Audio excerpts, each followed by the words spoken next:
Meus irmãos, queridas irmãs, então esse vídeo é de número 10. Ação e Reação é o nome do livro. É o capítulo 1, né?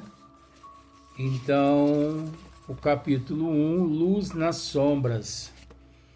E aqui, Druso, ele continua dizendo a Hilário e também a André como ele chegou, em que condições ele chegou ali, naquele departamento, Mansão Paz, onde, nesse exato momento aqui na leitura, no livro, ele é o diretor espiritual desse departamento. Então, olha só.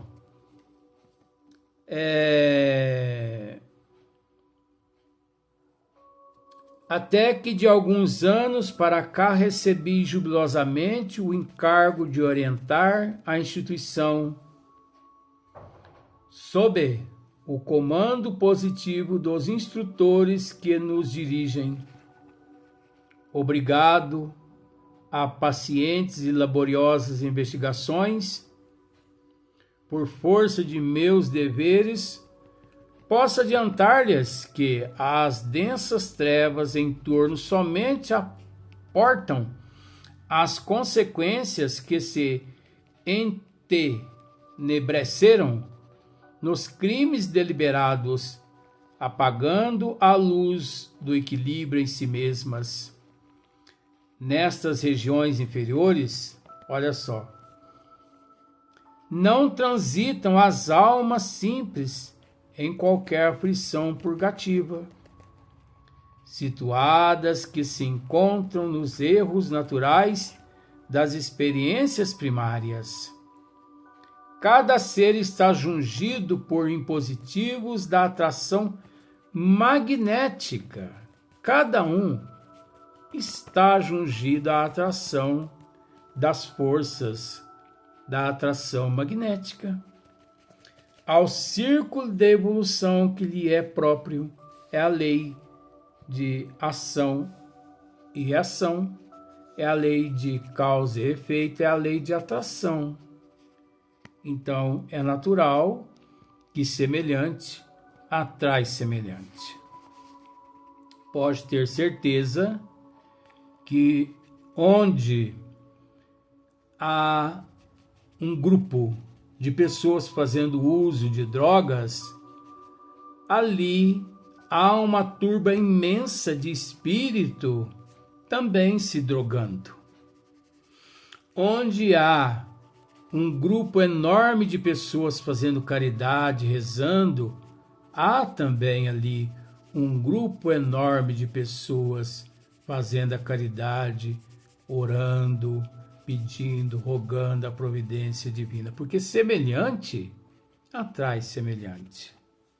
Então, os selvagens, em grande maioria, até que se lhes desenvolva o mundo mental, vivem quase sempre confinados à floresta que lhes resume os interesses e os sonhos.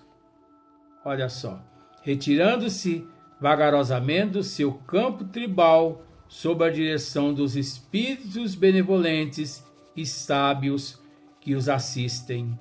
Então, é interessante, porque todos nós, na condição de semelhante, que atrai semelhante, então é preciso entender que gradativamente esses grupos eles vão se dispersando de acordo com a evolução. Então, os grupos, né?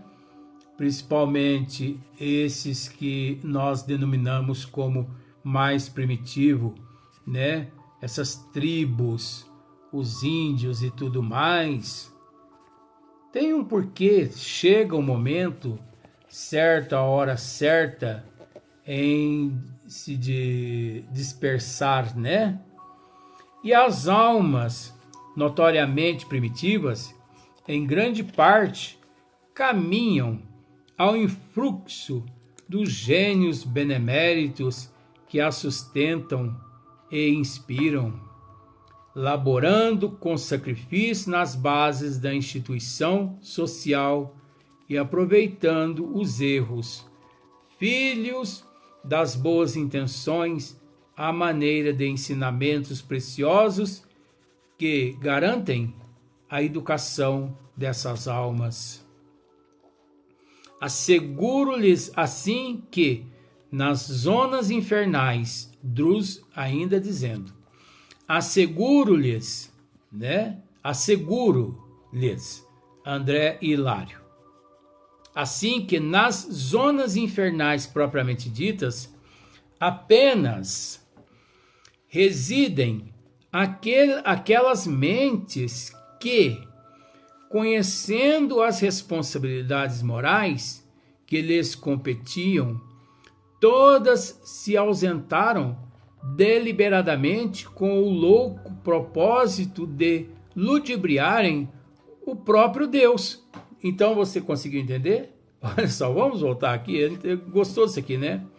Asseguro-lhes, assim que, nas zonas infernais propriamente ditas, apenas residem aquelas mentes que, conhecendo as responsabilidades morais que lhes competiam, olha só, eles tinham conhecimento, seres conhecedores, delas se ausentaram. Então, esses seres se ausentaram e se ausentam da responsabilidade, do compromisso e da verdade, deliberadamente com o louco propósito, de ludibriar o próprio Deus.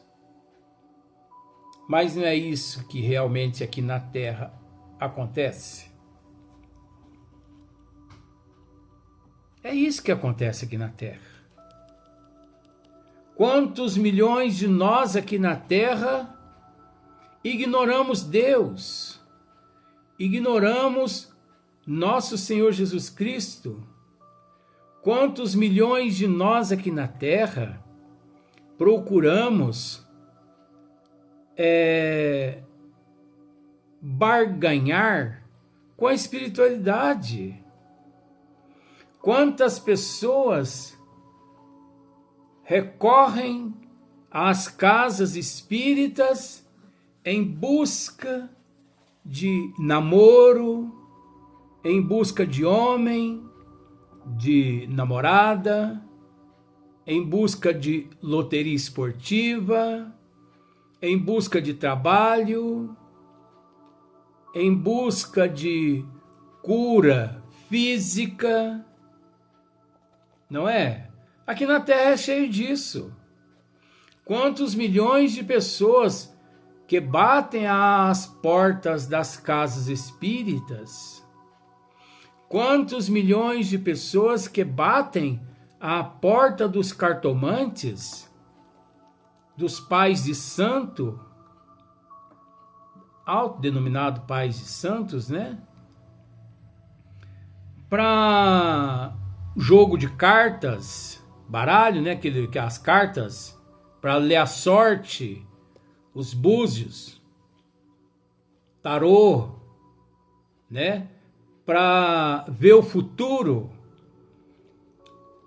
para saber por que sofre, por que passa por determinada situação. E o mais interessante é que as pessoas assim encontram-se num estado de cegueira tão grande que ali em frente àqueles pais de santo, esses buenas dichas todos, a pessoa não consegue raciocinar que ele está pagando desnecessariamente por algo sem sentido algum. Por quê? Porque é preciso entender que a solução de todos os problemas da vida do indivíduo não se encontra naquele ali à tua frente. A solução da vida daquele indivíduo encontra-se nele mesmo, através da resignação, da aceitação, da paciência, da abdicação, da renúncia, da benevolência e da indulgência. Mas ele não quer saber disso. Ele quer, de uma forma ou de outra, se livrar de todos os males, nem que ele tenha que pagar milhões e milhões de dólares ou de reais. Ele quer se livrar dos problemas. Mas ele não quer se livrar dos problemas. Ele quer transferir para o ombro alheio a responsabilidade para que o outro resolva os teus problemas. Por isso ele paga. Isso é uma forma de barganha. Eu vou pagar porque assim o outro tem a obrigação de me amparar, de me livrar de todos os males. E na verdade não é isso. Não é assim que funcionam as coisas. Infelizes esses que partem para este lado.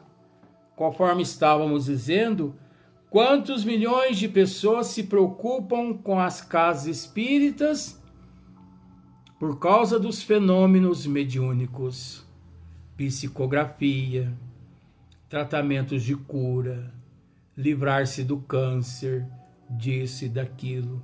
Quantas pessoas recorrem às casas espíritas para saber a respeito de emprego, né? Eu mesmo, quantos amigos eu tenho aqui em São Sebastião do Paraíso, que recorrem a mim para saber de emprego. Se vai dar certo nesse emprego, se vai dar certo naquele emprego, se vai passar nessa prova do Enem, se vai passar nesse vestibular, se vai entrar nessa faculdade, naquela outra faculdade, se vai conseguir uma namorada, se vai conseguir um namorado, se vai se livrar desse câncer, se vai desencarnar com esse câncer. Mas e você? O que você diz? Né? Eu não digo nada. Ora, é responsabilidade da pessoa. Equivocam-se quem pensa que a finalidade do espiritismo é resolver esses probleminhas tão insignificantes em nossas vidas. Tem pessoas que quando vão se submeter a uma prova, seja lá qual seja ela, entram em contato comigo para saber o resultado. Ora, eu não sou professor. Eu não estudei, não sou eu que estou ali, né? Não sou eu que estou ali. A responsabilidade é da pessoa. Ora, estude. Agora, é da minha responsabilidade orientar essas pessoas. Da seguinte forma: você estudou? Estudei. Bom, então se você estudou, 99% de chance de você lograr êxito. Você não estudou? Não. Ora, então você vai conseguir passar numa prova. Se você não estudou todas as matérias, de que forma? A gente tem que conversar com as pessoas. Mas é lamentável como as pessoas equivocam-se e se perdem nesse exato momento, confundindo as coisas. Então muitas pessoas ainda acham que é da responsabilidade do espiritismo ler carta, ler as mãos, arrumar emprego, namorado, namorada, fazer com que o marido volte, que a esposa volte. Ora, gente, pelo amor de Deus, eu posso dizer a você uma coisa: se isso tudo de fato for a única finalidade do Espiritismo, Hippolyte Léon Denisard de Rivail errou quando codificou essa doutrina. Agora, sabendo eu que ele não errou, o que eu tenho a dizer às pessoas é que estude as obras básicas, para deixar de lado esse comodismo, para deixar de lado essa barganha. Olha aqui o que Duz está dizendo. Asseguro-lhes assim que, nas zonas infernais propriamente ditas, apenas residem aquelas mentes que, conhecendo as responsabilidades morais que lhes competiam, delas se ausentaram deliberadamente com o louco propósito, porque é uma loucura muito grande.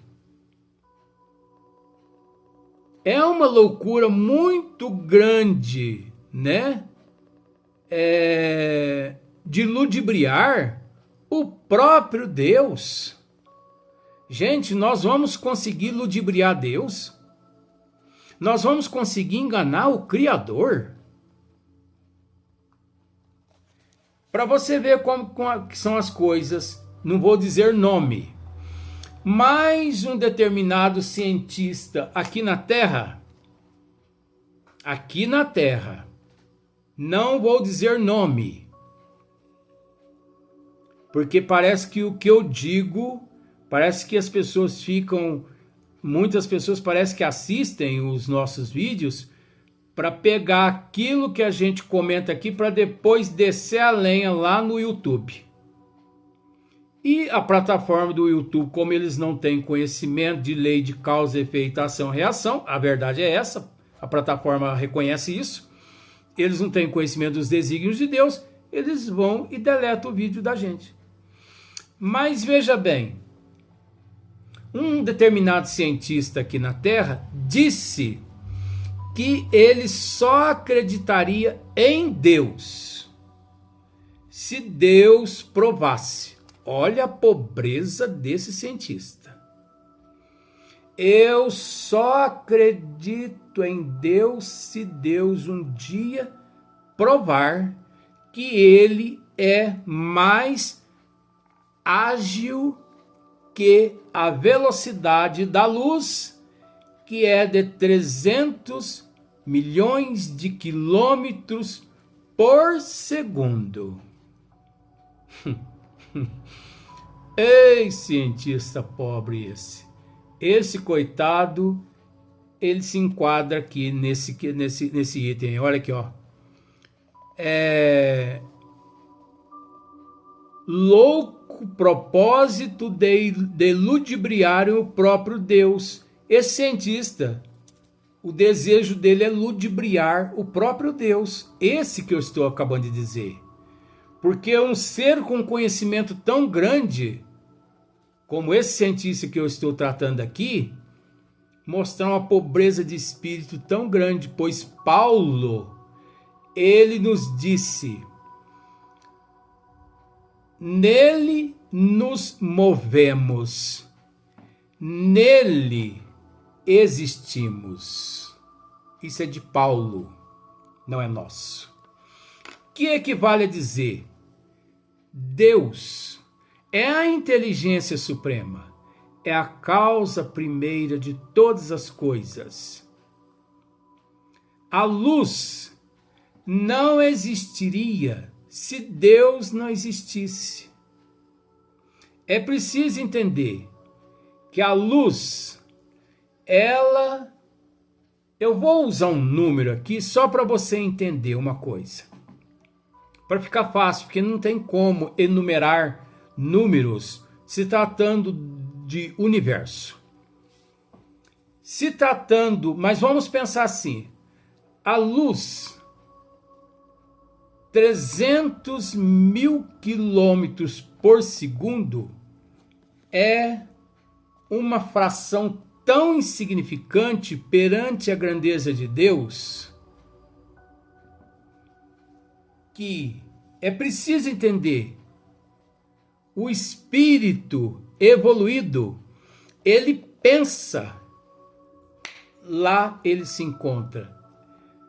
O que muitos não sabem é que o espírito evoluído, o pensamento nosso, o nosso pensamento é milhões de vezes mais rápido do que a velocidade da luz, que percorre um espaço de 300 mil quilômetros por segundo. O espírito, ele se desloca através do pensamento. O pensamento, ele se desloca milhões de vezes mais rápido do que o deslocamento da luz aqui da Terra a 300 mil quilômetros por segundo. Gente, esse deslocamento da luz aqui na Terra, 300 mil quilômetros por segundo, isso é uma precariedade enorme. Tá de acordo com o nosso nível evolutivo, mas se tratando-se de Deus, esse número 300 mil quilômetros por segundo nem existe. Por que que não existe? Porque Deus é a eternidade. Deus é o cosmo. Deus significa todos os universos. Deus é tudo. Deus, ele é onisciente, onipresente. Deus é onipotente.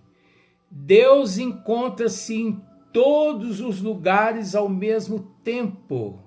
Dentro da infinidade, da eternidade, Deus encontra-se em todas as entranhas do universo. O universo é Deus. Os universos é Deus. As dimensões é Deus.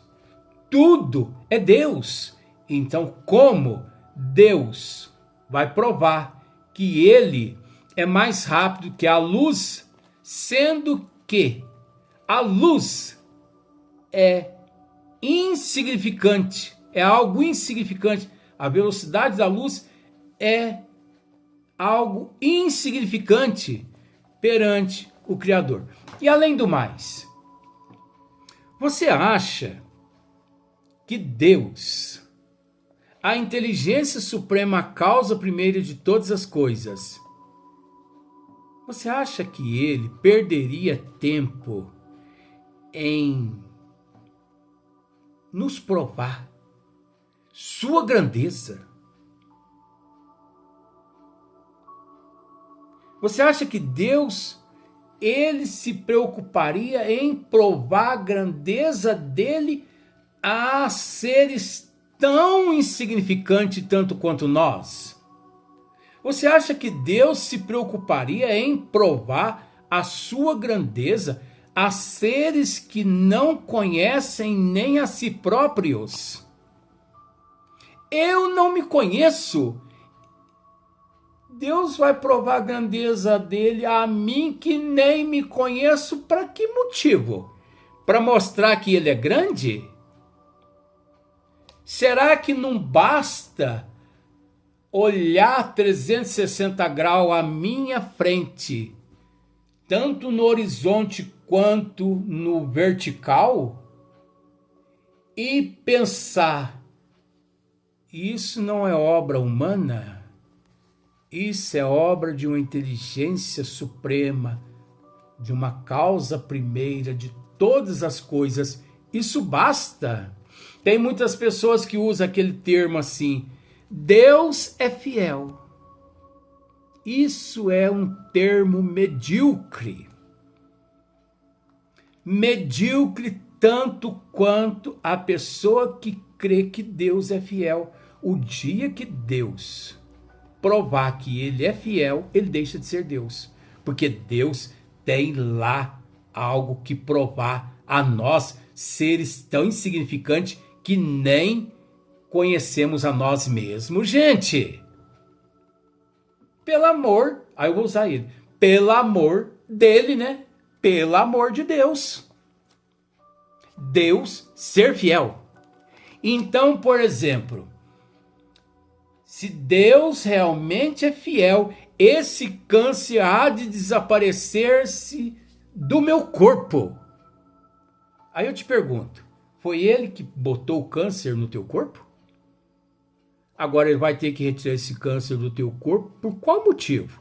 Na hora que você estava lá gozando a vida na prostituição, hora que você estava lá gozando a vida na churrascada, na prostituição, nas bebidas, né? No meio da prostituição, das orgias, você não pensou em Deus.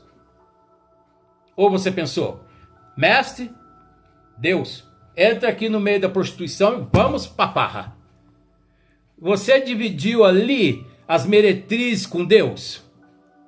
Você dividiu ali a droga, a bebida, né? O churrasco. Você dividiu ali o prostituto com Deus? Não, né? Agora você quer que Deus, na condição de fiel, retire de você